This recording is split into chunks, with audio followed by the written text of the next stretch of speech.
Bismillahirrahmanirrahim. Assalamualaikum warahmatullahi wabarakatuh. Yang saya hormati Puan Yusalina binti Yusof selaku pensyarah pembimbing bagi subjek LASS 3013 bagi unit 1. Yang saya kasihi rakan pembentang saya iaitu Nur Syamimi binti Septian serta rakan seperjuangan sekalian. Memetik kata-kata daripada Mohandas Gandhi yang menyatakan ada kecukupan di dunia untuk kebutuhan manusia tetapi tidak untuk keserakahan manusia. Dan ada kata-kata hikmah yang menyatakan menebang sebuah pokok menghancurkan seluruh kehidupan. Begitulah tajuk pembentangan saya pada hari ini, iaitu tugasan 2 berkenaan dengan pembentangan berkumpulan bersama saudari Syamimi untuk saya bentangkan berkenaan dengan isu alam sekitar bagi laporan dan bagi penulisan laporan tentang tugasan yang ketiga. Baiklah, terdapat 4 indikator utama yang menjadi pembawaan kepada pembentangan kumpulan kami pada hari ini. Yang pertamanya adalah berkenaan dengan maklumat kajian yang mana mengisarkan tentang latar belakang tempat kajian. Yang keduanya berkenaan dengan isu alam sekitar yang telah dikenal pasti di kawasan tempat kajian. Yang ketiga pula berkenaan dengan punca terjadinya isu alam sekitar yang telah dikenal pasti. Dan yang terakhirnya, yang keempat pula ialah tentang cadangan penyelesaian berkenaan untuk mengatasi masalah isu alam sekitar bagi kehidupan sejagat. Baiklah, kita terus masuk kepada yang pertama, indikator yang pertama iaitu berkenaan dengan maklumat kajian. Yang mana maklumat kajian ini adalah untuk mengisarkan tentang latar belakang kajian. Baiklah, tempat kajian yang telah kami pilih adalah di sekitar kawasan daerah Kuala Nerus, Terengganu. Kenapa kawasan ini dipilih? Antara sebab kenapa kami memilih di kawasan ini, yang pertamanya ialah kawasan daerah Kuala Nerus ini merupakan kawasan yang berhampiran dengan rumah sewa kami berdua. Dan yang kedua adalah kawasan ini sesuai untuk mencari isu alam sekitar yang mana di kawasan ini penduduknya mempunyai pelbagai latar belakang dan telah melakukan pelbagai aktiviti yang mana sesuai untuk kami mencari isu alam sekitar. Kerana di kawasan ini terdapatnya pantai, terdapatnya kawasan kedai makan dan sebagainya. Baiklah, kita terus masuk kepada isu alam sekitar. Isu alam sekitar yang telah kami kenal pasti setelah kami melakukan kajian adalah berkenaan dengan pencemaran udara. Setiap pencemaran yang berlaku semestinya mempunyai punca utama maupun punca sampingan yang boleh menyebabkannya berlaku. Punca pencemaran udara ini boleh dikaitkan dengan dua sumber, iaitu sumber tempatan dan juga sumber luaran. Berdasarkan kajian kami, 5 punca telah dapat dikenal pasti berkaitan pencemaran udara yang berlaku di sekitar Kuala Nerus ini. 5 punca kejadian pencemaran udara berlaku di sekitar Kuala Nerus. Yang pertama, sesetengah penduduk suka membakar sampah daripada membuang sampah dan ini menyebabkan pembakaran terbuka berlaku. Yang kedua, taburan penduduk ramai dan ada banyak kereta persendirian yang menyebabkan pembebasan asap-asap kereta ke udara. Yang ketiga, lori keluar masuk di kawasan kejiranan untuk aktiviti pembinaan. Punca yang keempat, pembebasan asap-asap kilang melalui cerobong asap. Dan punca yang terakhir, pembebasan asap-asap rokok oleh perokok di kawasan tempat terbuka sekitar Kuala Nerus. Punca pertama pencemaran udara berlaku adalah disebabkan pembakaran terbuka oleh sesetengah penduduk. Menurut Seksyen 29A dalam kurungan 3, pembakaran terbuka adalah pembakaran atau pembaraan yang berlaku di udara bebas dan tidak dihalakan melalui serombong atau cerobong, tetapi tidak termasuk aktiviti-aktiviti yang ditetapkan oleh Menteri melalui perintah yang disiarkan dalam warta. Ini bermaksud pembakaran tidak boleh dilakukan sesuka hati, terutamanya di kawasan kediaman yang mempunyai taburan penduduk yang tinggi. Hal ini kerana ia bukan sahaja membebaskan gas-gas yang boleh menyebabkan pencemaran udara, namun ia sedikit sebanyak memberi impak kepada masyarakat yang berada di sekitar mereka. Pembakaran terbuka ini sebenarnya menyebabkan gas beracun seperti sulfur dioksida, karbon monoksida dan bahan-bahan pencemar lain terampai di udara sebagai partikulat. Pembebasan gas-gas beracun ke udara ini bukan sahaja menyebabkan pencemaran udara, namun ia boleh menyebabkan berlakunya hujan asid. Hujan asid ini memberikan kesan buruk kepada semua lapisan masyarakat dan ia akan menyebabkan kualiti udara berkurang. Hujan asid ini dapat dikenal pasti apabila nilai pH kurang daripada 5.6 dan kebarangkalian untuk hujan asid berlaku di kawasan tersebut adalah tinggi.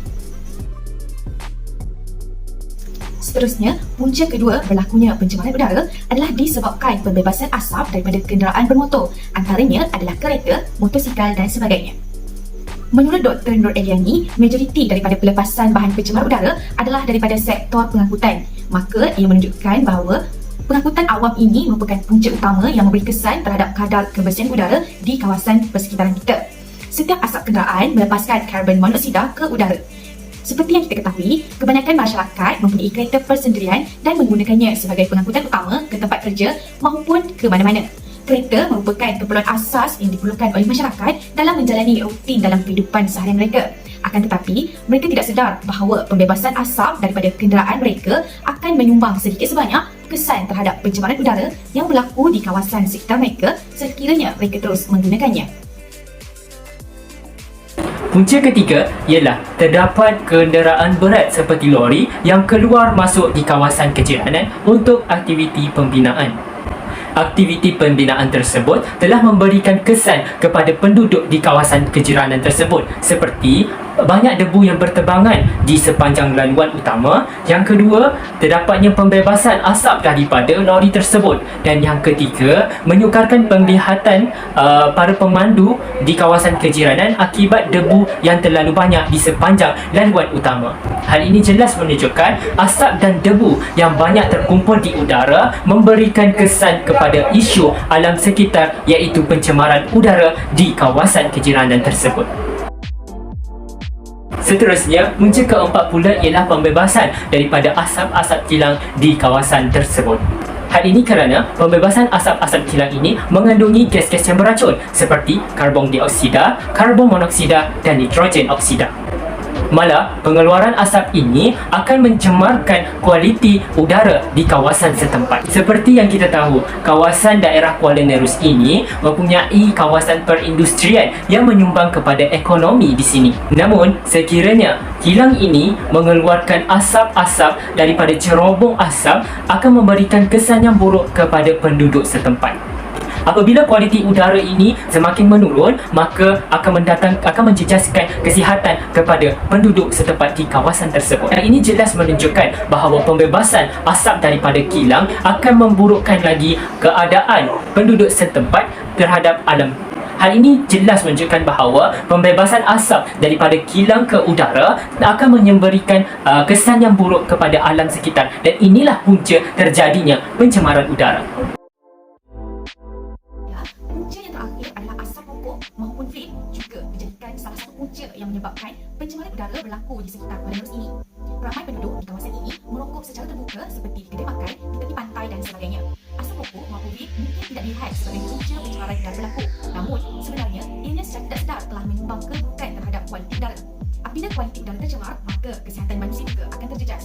Ini kerana asap rokok maupun vape membebaskan karbon monoksida yang mana ianya terhasil akibat pembakaran bahan yang mengandungi karbon seperti tembakau. Gas karbon monoksida dilepaskan dalam kuantiti yang banyak setiap hari oleh perokok. Jika kita dapat lihat, ianya menjadikan oleh anak muda dengan menghasilkan asap dalam kuantiti yang banyak, maka ianya berlaku peningkatan dalam pembebasan karbon monoksida ini, dan ia berkesan pada suhu bumi dan boleh mengakibatkan pelbagai bencana alam selain daripada pencemaran udara. Selain itu, asap rokok ini juga bukan sahaja menyebabkan pencemaran udara berlaku, namun ia juga dapat menjejaskan kesihatan orang di sekeliling mereka. Baiklah, bagi cadangan penyelesaian isu pencemaran udara di sekitar Kuala Nerus ini, kami bahagikan kepada 4 peranan. Yang pertama, peranan keluarga. Yang kedua, peranan pihak sekolah. Yang ketiga, peranan guru. Dan yang keempat, peranan masyarakat. Peranan yang pertama adalah peranan keluarga. Setiap keluarga ini memainkan peranan penting dalam kehidupan bermasyarakat. Jadi, peranan yang boleh dilaksanakan adalah dengan mengurangkan penggunaan kereta persendirian yang terlalu banyak dalam seharian untuk menjalankan kehidupan mereka. Mereka boleh berkongsi kereta antara satu sama lain dengan ahli keluarga mereka, dan ini akan mengurangkan pembebasan gas-gas beracun ke udara di samping dapat mengurangkan kesesakan jalan raya. Ini bukan sahaja dapat memulihkan alam sekitar, namun dapat melancarkan perjalanan seharian. Seterusnya, ibu bapa juga adalah menjadi role model kepada anak-anak dalam usaha memelihara alam sekitar. Mereka seharusnya menerapkan amalan-amalan murni dalam kehidupan seharian anak-anak mereka sejak kecil lagi. Bab kata pepatah, melentur bulu biarlah dari rebungnya. Ini kerana pendidikan sejak kecil sangat penting, dan ibu bapa berbicara dalam menguruskan kehidupan seharian serta mementingkan kelestarian alam sekitar supaya anak-anak dapat diterapkan nilai cinta akan alam sekitar. Jadi jelaslah di sini bahawa keluarga memainkan peranan yang amat penting dalam mengatasi pencemaran udara di sekeliling kita. Seterusnya, peranan sekolah. Sekolah merupakan medium utama dalam penyaluran pendidikan alam sekitar kepada anak-anak. Maka, pihak sekolah perlulah mengadakan kempen cinta akan alam sekitar. Kempen ini bukan sahaja dapat meningkatkan kesedaran dalam diri anak-anak, tetapi ia juga memberi pendedahan awal kepada mereka berkaitan kepentingan menjaga alam sekitar dalam menjalani kehidupan seharian mereka. Melalui pelaksanaan kempen ini, ia dapat memberi 1001 kebaikan dan faedah kepada anak-anak di samping dapat menambah ilmu pengetahuan mereka. Selain itu, pihak sekolah juga boleh melaksanakan program kitar semula bahan dalam kalangan anak-anak. Perkara ini bukan sahaja dapat eratkan hubungan antara satu sama lain, tetapi secara tidak langsung dapat mendedahkan anak-anak berkaitan aktiviti kitar semula. Sebagai contoh, pihak sekolah melaksanakan minggu kitar semula dengan mengasingkan sampah sarap mengikut kategori masing-masing yang mana melibatkan semua warga sekolah.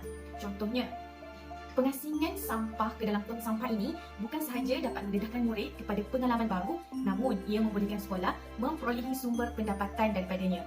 Ini secara langsung juga dapat mengurangkan jumlah sisa yang dihantar ke tapak pelupusan dengan pengamalan kitar semula. Ini bukan sahaja dapat mengelakkan berlakunya pembakaran sampah secara terbuka, namun dapat menerapkan nilai cinta akan alam sekitar dalam diri anak-anak. Seterusnya, peranan guru. Antara peranan guru ialah guru boleh memberikan pendedahan melalui sesi pengajaran dan pembelajaran. Contohnya melalui mata pelajaran, pendidikan sivik dan kewarganegaraan dan juga pendidikan moral.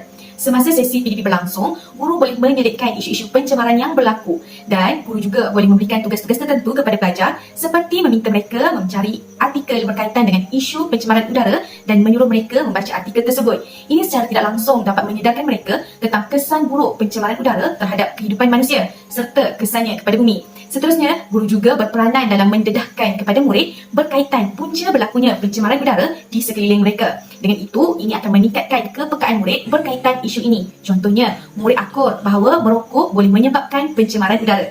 Dengan pendedahan yang diberikan oleh murid itu, ia bukan sahaja dapat meningkatkan kesedaran kepada mereka betapa bahayanya merokok, namun ia juga merupakan salah satu kaedah pembelajaran kepada murid dalam mencintai alam sekitar. Baiklah, peranan yang terakhir adalah peranan masyarakat. Kebanyakan pencemaran udara yang berlaku di sekeliling kita adalah berpunca daripada sikap masyarakat yang sembrono. Akan tetapi, sikap prihatin masyarakat terhadap alam sekitar amat ditagih bagi menjaga kelestarian alam sekitar. Antara peranan masyarakat dalam meneruskan kelestarian alam sekitar adalah masyarakat perlu melaporkan apa-apa isu alam sekitar yang terjadi di sekeliling mereka kepada pihak yang bertanggungjawab. Sebagai contoh, masyarakat perlulah melaporkan kepada pihak berkuasa terhadap aktiviti-aktiviti manusia yang melampau seperti pembebasan asap dari kilang secara berleluasa ataupun aktiviti-aktiviti yang lain yang mana menyumbang kepada kemusnahan alam sekitar. Dengan adanya masyarakat yang prihatin, yang tegas dalam melaporkan isu ini akan memberikan kesan yang baik terhadap penjagaan alam sekitar di negara kita. Oleh itu, kita sebagai masyarakat yang cinta akan alam sekitar, wajarlah memberikan peranan ataupun menunjukkan keprihatinan kita terhadap kelestarian alam sekitar supaya dapat mengekalkan khazanah alam sekitar yang ada, yang begitu cukup indah dalam melestarikan bumi ini. Natijahnya, semua pihak haruslah bersatu hati, bersatu tenaga dalam memainkan peranan terhadap penjagaan alam sekitar dalam menstabilkan ekosistem dan mengekalkan keindahan alam di negara kita. Hal ini kerana supaya khazanah alam ini dapat dikekalkan dan diwarisi oleh generasi yang akan datang. Dengan itu, warisan kita tidak akan luput di telan zaman. Seterus itu, pemeliharaan dan pemeliharaan alam sekitar amatlah dititik beratkan dalam menjamin ekosistem di negara kita, malah di bumi hijau kita ini. Kerana apa? Kerana bumi itu rumahku, rumahku itu bumiku. Sekian, wabillahi taufiq wal hidayah. Wassalamualaikum warahmatullahi wabarakatuh.